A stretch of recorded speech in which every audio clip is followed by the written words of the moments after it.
Cut out திமுக கட்சியினரால் வைக்கப்பட்டு சாலை ஓரங்களில் முழுக்க கொடி கம்பங்கள் வைக்கப்பட்டிருக்கிறது. இது ஆளும் திமுகவின் அதிகார துஷ்பிரயோகமாக இதை பார்க்க வேண்டும்.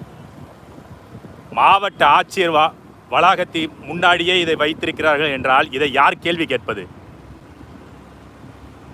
ஆளுங்கட்சியை சட்டத்தை மதிக்காட்டால் மற்றவர்கள் எப்படி மதிப்பார்கள் என்ற கேள்வியை ஒவ்வொரு தனி குடிமகனும் எழுப்ப வேண்டும் என்பதே இதன் குறிக்கோள்.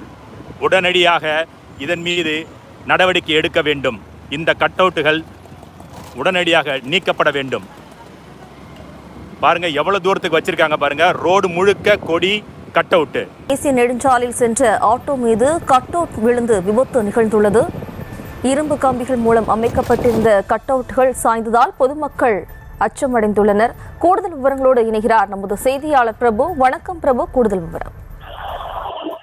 வணக்கம். மும்மொழி கொள்கை, நாடாளுமன்ற தொகுதிகள் வரையறை போன்ற மத்திய அரசின் நடவடிக்கைகளை கண்டிக்கும் விதமாக திமுக சார்பில் நாளை தமிழ்நாடு முழுவதும் மத்திய அரசை கண்டித்து கண்டன ஆர்ப்பாட்டங்கள் நடைபெற உள்ள நிலையில் திருவள்ளூரில் நடைபெறும் கண்டன ஆர்ப்பாட்டத்தில் தமிழ்நாடு முதலமைச்சர் மு.க.ஸ்டாலின் பங்கேற்று மத்திய அரசை கண்டித்து கண்டன உரை ஆற்றுகிறார்.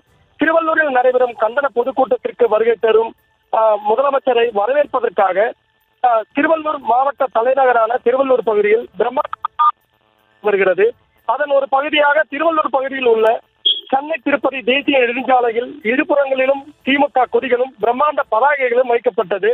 அதுபோல் திருவள்ளூர் மாவட்ட ஆட்சியர் அலுவலக நுழைவாயில் எதிரே சுமார் 40 அடி உயரத்தில் பிரம்மாண்ட கட் அவுட் வைக்கப்பட்டிருந்தது. அதுபோல் ஆட்சியர் அலுவலக அருகில் 4க்கும் மேற்பட்ட கட் அவுட்டுகளும் வைக்கப்பட்டிருந்தது.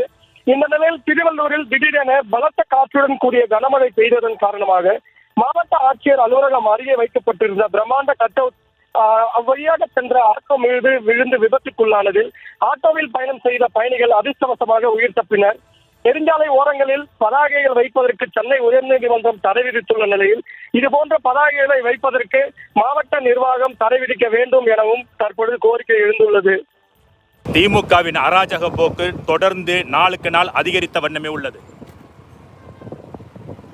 ஊழலில் மலிந்த திமுகவின் அதிகாரத்தை அடக்குவோம்.